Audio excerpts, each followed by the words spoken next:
connaissez les pédophiles? Ah ouais. Mais pour les pédophiles, le 14 février se passe à la maison. Bah ouais, parce que déjà le gars, sa go, elle a 12 ans, ils peuvent pas sortir. Ils vont... imaginez un gars qui va avec sa Mbappé de 12 ans dans un restaurant le 14 février. Ils arrivent dans le restaurant. Tout le monde sera ému. Hein. Les gens, ils vont être genre... Oh, mais c'est mignon. Quel gentil papa.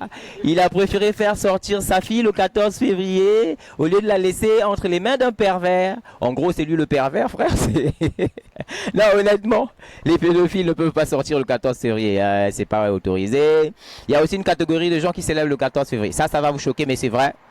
Les bébés noirs. Vous savez que les bébés noirs célèbrent aussi le 14 février? Bah ouais, ça c'est vrai. Moi, une fois, j'arrive dans un restaurant comme ça le 14 février, je vois un bébé noir avec sa copine, assis comme ça sur une table, en train de manger et tout. Le bébé noir, il était frais. Costume, cravate et tout ça bien habillé. Bon, je sais ce que vous vous demandez. Comment j'ai su que c'était un bébé noir? Ben, le gars, il habitait à Mpaka, en fait. Ouais. Non, mais en fait, tous les habitants de Mpaka sont des bébés noirs. C'est comme ça. Ouais, honnêtement, si vous vérifiez bien, en latin, bébé noir veut dire habitant de Mpaka. Voilà, c'est... c'est du latin, mon frère. Honnêtement, donc le gars, il était là avec sa fille 14 février au restaurant. Bébé noir, bien frais, costume, cravate et tout. Il n'avait pas une machette, il avait un bouquet de fleurs. Ça, à la place de la machette. Donc, le rendez-vous se passe très bien. L'amour, l'amour, tout ça là, chérie, chérie. À un moment donné, sa copine sort son portefeuille.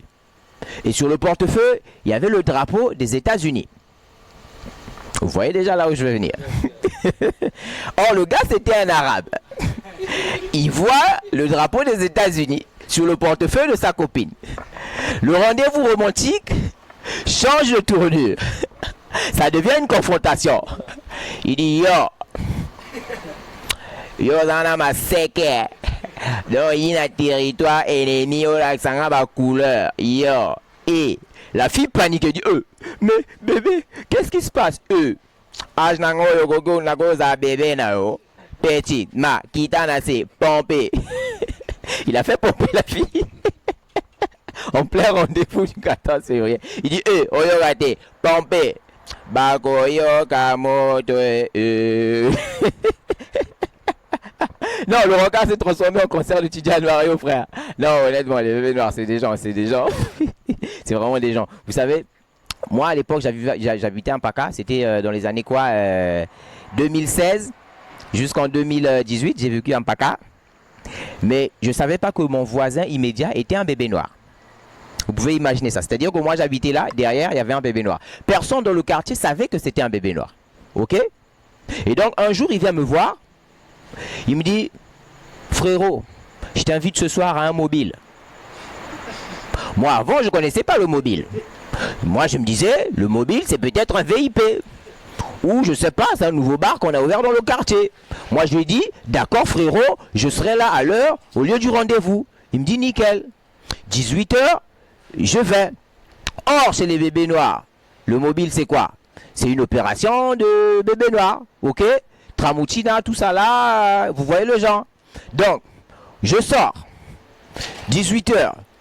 Je vois un groupe de gens en train de venir avec des bâtons, des machettes, des pierres et tout. Je dis, mais qu'est-ce qui se passe? Parmi le groupe, je vois mon pote là. Ils arrivent. Et là, il me dit, bon, on serre. J'ai dit, frérot, honnêtement, on peut serrer nulle part comme ça. Je pense que vous avez trop d'accessoires pour aller dans un VIP. Les gars, ils m'ont dit, qui t'a dit qu'on va à un VIP? Allez, serré, tokené. Bon, ils avaient plus d'accessoires que moi, je ne pouvais pas refuser. Donc, on est parti. Et donc, je vous informe officiellement que j'ai participé à une opération de bébé noir. Mais ne le dites pas à la police parce que, voilà. En gros, on est allé et nous sommes allés boire gratuitement dans un bar. Voilà, c'est tout ce qu'on a fait. Rien de... Pas ce que vous avez imaginé, hein, honnêtement. Et donc, c'est là que j'ai compris que le gars, c'était un bébé noir. Tu vois? Et une semaine après, il y a une BJ qui vient dans le quartier à 5 h du matin. On embarque le gars, on le met dans la BJ. Tout le quartier se soulève. Mais qu'est-ce qui se passe? Oh non, ce petit-là, c'est un bébé noir. Tout le monde était choqué. Quoi? Bébé noir? Petit hey, il a toujours été gentil, calme et tout. Et là, on l'emmène. Il se retrouve en tôle. Tout le quartier se retourne contre lui et dit, ah, donc lui, c'est un bébé noir. C'est lui qui coupe les gens les mains dans le quartier et autres. Mais si on savait que c'était un bébé noir, mais ce petit, on devait le taper depuis longtemps. On devait même le brûler avec des pneus. Ah! Une semaine après, le gars, il sort de prison.